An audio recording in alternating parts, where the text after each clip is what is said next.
चुनांचे शरीयत ने कहा कि अगर कोई बंदा जानदारों की खिदमत नहीं कर सकता तो वो घर में जानवर नहीं पाल सकता। अगर कोई घर में कबूतर या तोता पालना चाहे तो उसको चाहिए कि पहले उनकी ग़िज़ा और आराम का ख्याल रखे।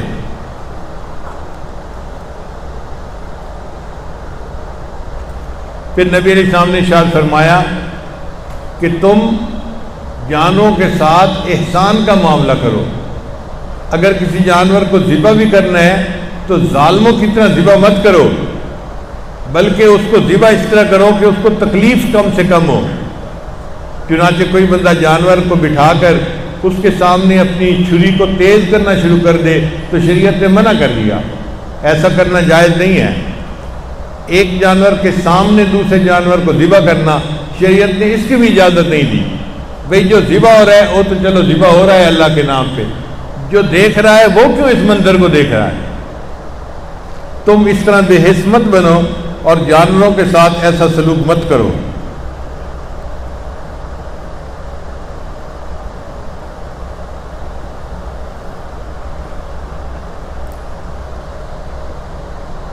उस वक्त के माहौल मुआशरे में बच्चे तीर अंदाजी सीखते थे। जैसे आजकल वीडियो गेम खेलने की आदत है ना बच्चों में, तो नबी अलैहिस्सलाम के ज़माने में वो ज़माना ऐसा था कि हर बच्चा तीर अंदाजी सीखता था। आजकल गलियों में बंटे खेलते हैं बच्चे, तो उस वक्त तीर फेंकते थे। तो नबी अलैहिस्सलाम ने मना कर दिया कि अगर तुमने तीर फेंकने की प्रैक्टिस करनी है तो किसी जानदार पे मत करो। यानी ऐसा मत करो कि सामने गाय खड़ी है या भैंस खड़ी है या गधा घोड़ा खड़ा है तो उस घोड़े को तीर मार के देखो मेरा निशाना कैसा है। तो मैं नहीं, तुम ऐसे नहीं कर सकते, इसलिए कि तुम्हारी मशक में उसका क्या कसूर कि वो तकलीफ उठाए।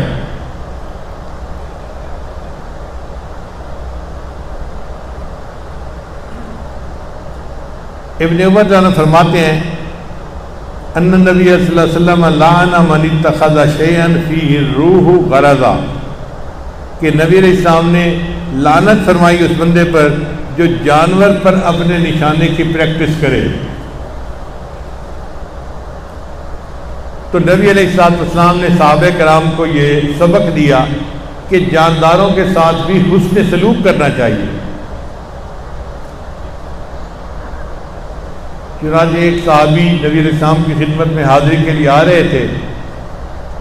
उन्होंने एक दरख्त पे चिड़िया का घोंसला देखा।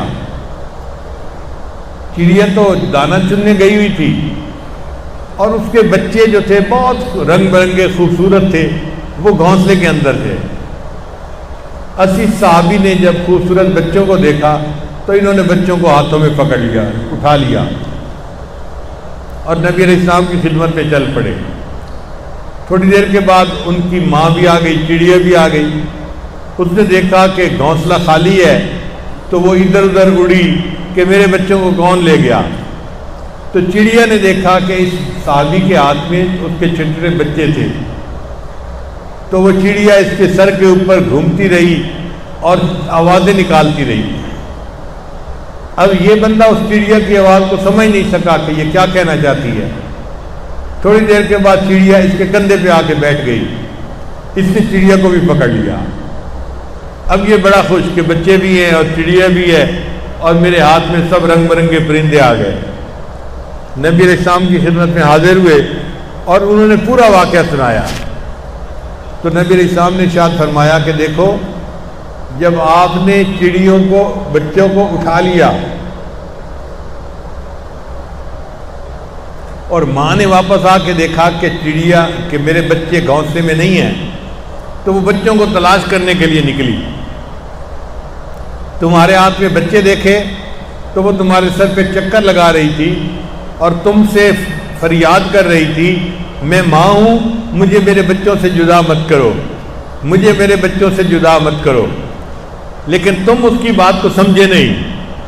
तो जब तुम उसकी बात को नहीं समझे तो ये माँ थी, बच्चों से दूरी बर्दाश्त नहीं कर सकती थी, ये तुम्हारे कंधों पर आकर बैठ गई। अच्छा, अगर मेरे बच्चों को आज़ाद नहीं करते फिर मुझे भी पकड़ लो, मैं गिरफ्तार तो हो जाऊंगी, बच्चों के साथ तो रहूंगी। फिर नबी अलैहिस्सलाम ने फरमाया कि जाओ और जिस घोंसले से इस माँ को और बच्चों को पकड़ा है इन सब को जाके वहीं वापस छोड़ के आओ। तो नबी अलैहिस्सलाम ने जानदारों के साथ, सिर्फ इंसानों के साथ नहीं, जानदारों के साथ भी उसने सलूक का हुक्म फरमाया।